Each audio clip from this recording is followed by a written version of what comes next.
Se réorienter, comment s'y prendre? Les ateliers à la maison de la Cité des métiers du Grand Genève. Bonjour à tous et bienvenue à l'atelier Se réorienter, comment s'y prendre en ligne. Vous êtes au bon endroit si vous vous posez des questions sur la réorientation. Vous souhaitez opérer un changement professionnel et ne savez pas par où commencer. Vous vous demandez si c'est le bon moment pour vous.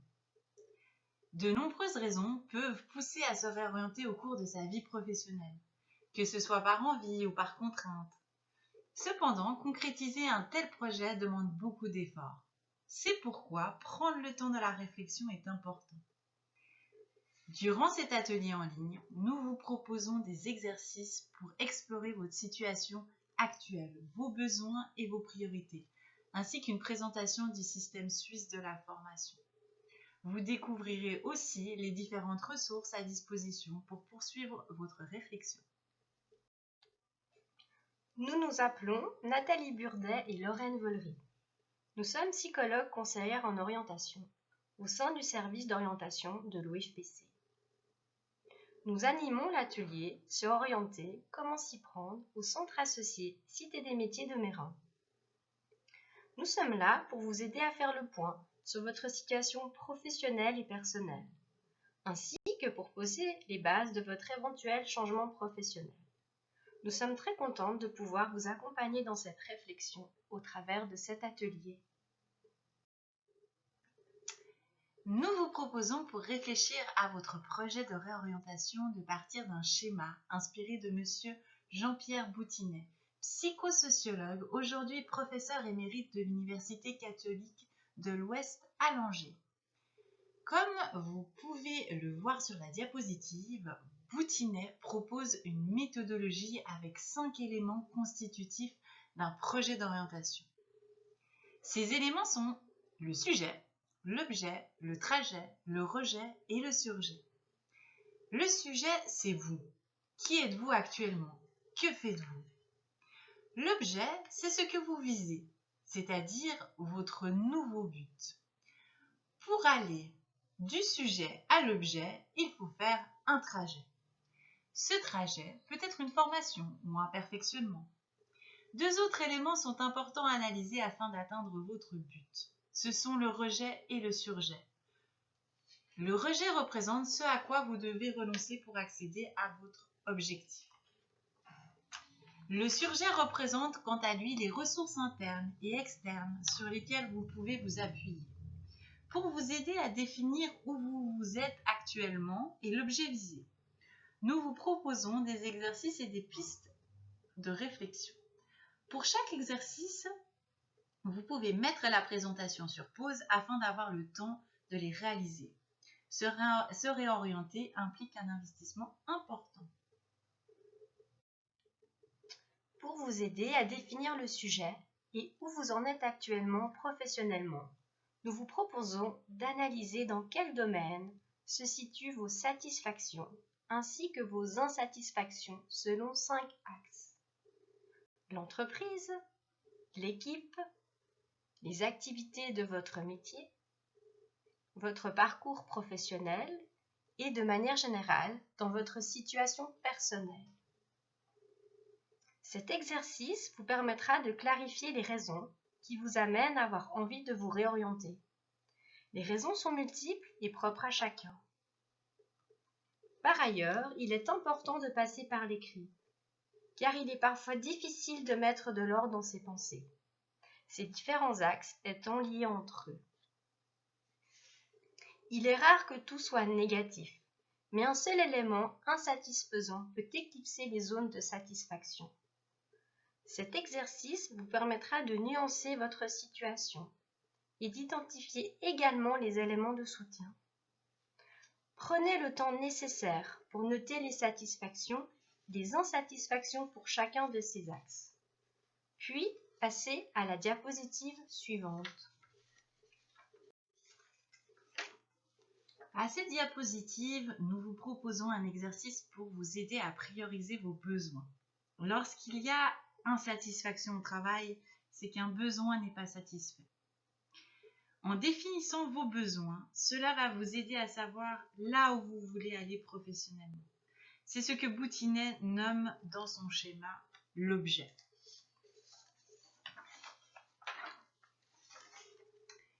Dans cet exercice, nous vous proposons de classer du plus important au moins important pour vous 8 besoins qui sont stabilité, sécurité professionnelle, expertise, technicité, esprit d'entreprise, goût du challenge, autonomie et indépendance, management, goût du service, dévouement à une cause et qualité de vie. Par exemple, actuellement, vous avez un emploi stable. Malgré l'importance pour vous d'avoir un emploi stable, il manque de nouveaux défis.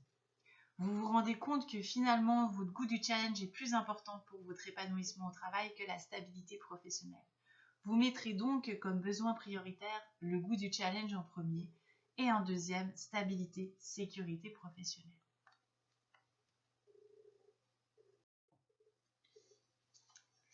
Afin de définir une piste professionnelle qui ait du sens pour vous, nous vous invitons maintenant à identifier vos valeurs. Les valeurs sont des croyances par rapport à ce que l'on définit comme étant important et idéal dans sa vie professionnelle et dans sa vie personnelle. L'exploration de ces valeurs permet de mettre en évidence les buts et aspirations de chacun. Ce sont des types de motivation. Shalom Schwartz en a défini 10 principales.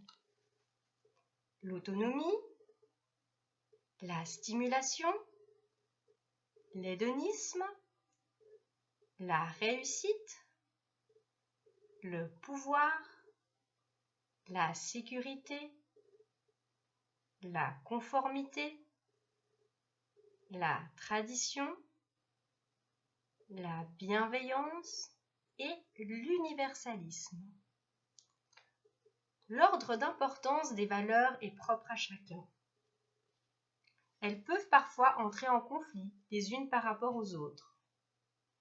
Faire l'exercice de classer ces 10 valeurs vous aidera à définir votre projet. Pour y parvenir, nous vous invitons à passer le questionnaire de valeurs de Schwartz en ligne, selon les liens inscrits sur la diapositive. Pour certains, le travail sur ses besoins, ses valeurs et ses satisfactions et insatisfactions au travail sera suffisant pour définir un nouveau projet d'orientation, un nouvel objet selon Boutinet. Pour d'autres, ce n'est que le début de votre réflexion. Nous vous proposons, si c'est le cas, de poursuivre par le questionnaire ADOR, que vous trouverez à l'adresse http://ador-online.ch. Ce questionnaire vous permettra d'identifier votre demande d'orientation et de continuer l'élaboration de votre projet, si vous le souhaitez, en demandant un rendez-vous d'orientation avec l'un de nos psychologues conseillers en orientation de l'OFPC. Boutinet nous dit que pour aller du sujet à l'objet, nous devons identifier le trajet qui nous le permettra. Ce trajet implique de se former à nouveau. En effet, toute réorientation demande de passer par une nouvelle formation. C'est pourquoi nous vous proposons une rapide présentation du système de formation, afin que vous puissiez identifier le trajet que vous devrez faire pour réaliser votre projet. Cette présentation sera succincte. Pour avoir plus de détails, nous vous invitons à visionner la présentation du système suisse en ligne dans l'onglet Agenda à distance sur le site de la Cité des métiers.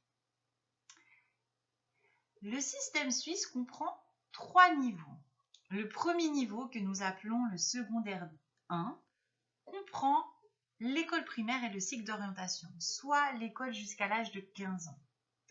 Le deuxième niveau est ce que nous appelons le secondaire 2. Il y a 3 types de formations que nous pouvons suivre dans ce niveau. La formation professionnelle, en orange sur le graphique, qui est une formation où l'on apprend un métier. Avec cette formation, nous pouvons travailler directement après l'avoir terminée.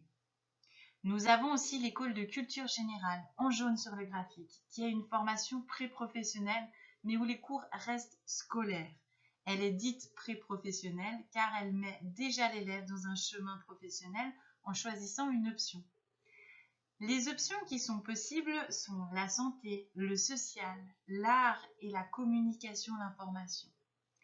Avec cette formation, vous devez poursuivre vos études par une formation de niveau tertiaire, en lien avec l'orientation choisie. Puis, nous avons la formation gymnasiale en vert sur le graphique, que nous appelons le collège.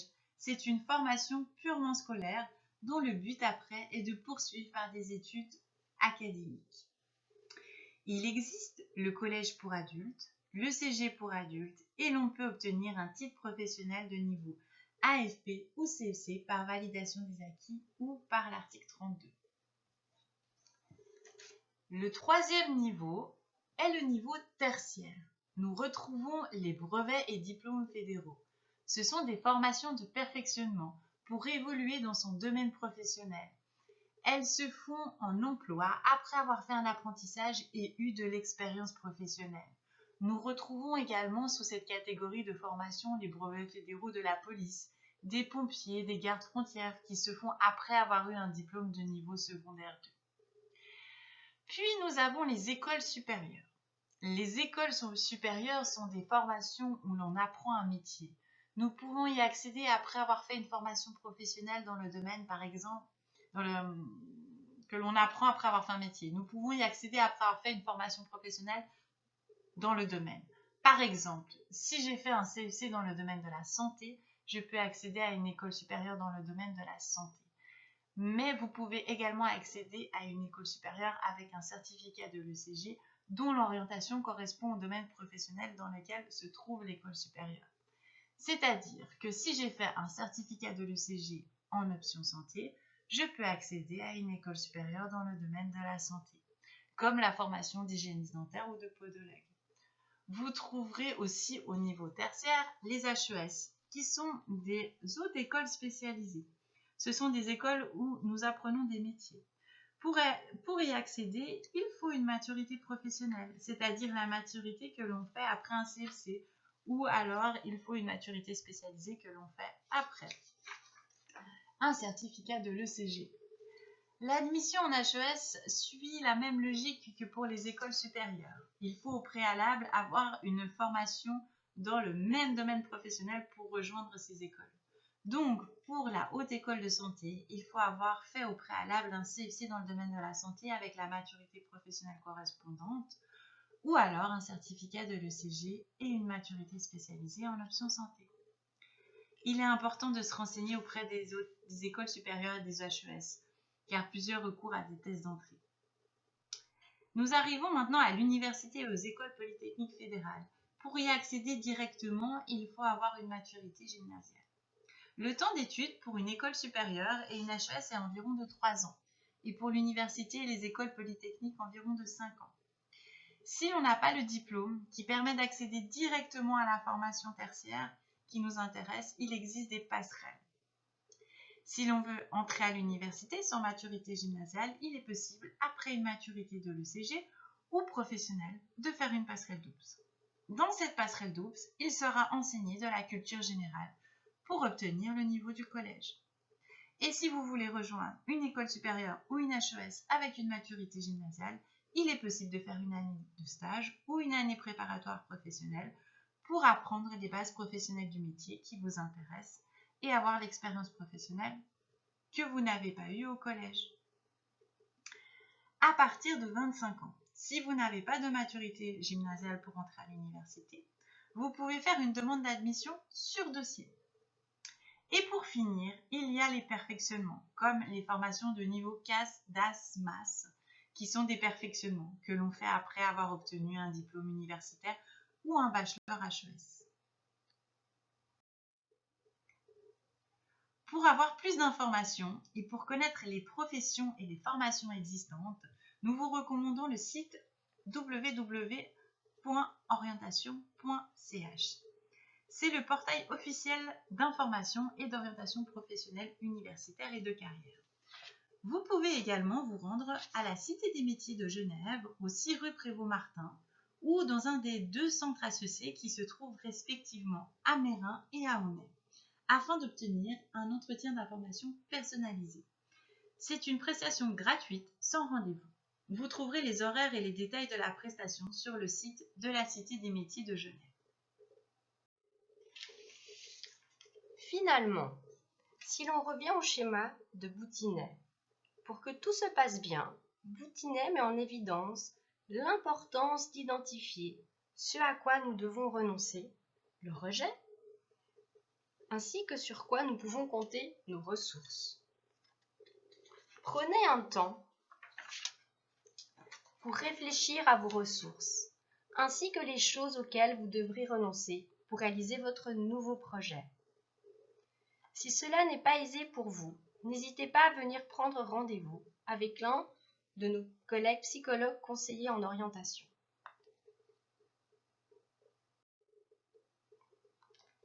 La réorientation est un processus qui prend du temps, tant en réflexion et en analyse, mais aussi tant en formation. Car se orienter implique une formation. Il y a peu de formations en emploi pour adultes. Par ailleurs, celles reconnues se font sur une certaine durée et majoritairement à plein temps de jour. Ainsi, il est normal de se sentir par moments perdu, dépassé, voire découragé, avant d'arriver à définir et construire son nouveau chemin professionnel. Il peut être difficile de savoir par quoi commencer, où aller. Vous êtes l'acteur de ce changement, mais n'êtes pas seul pour y arriver. À chacune des étapes et des éléments constitutifs du projet, vous pouvez être accompagné.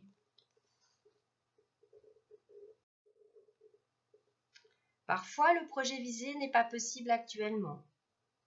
Il est important dans ce cas de revenir à ses priorités, ses besoins et ses valeurs, afin de pouvoir définir le prochain petit pas pour alléger sa situation et retrouver un peu plus de satisfaction. Des alternatives possibles peuvent être réduire son temps de travail, développer ou s'investir durant son temps libre dans une activité en lien avec ses valeurs, chercher un poste de travail similaire dans une autre entreprise. On parle dans ce cas de mobilité professionnelle. Faire un travail sur soi ou du développement personnel, ou encore faire un complément de formation afin d'évoluer dans son domaine professionnel. Nous sommes arrivés au terme de cet atelier en ligne. Espérons que vous avez pu, grâce aux exercices et éléments théoriques transmis, savoir comment vous y prendre pour vous réorienter. Nous vous remercions pour votre attention et vous souhaitons de belles découvertes sur notre plateforme en ligne.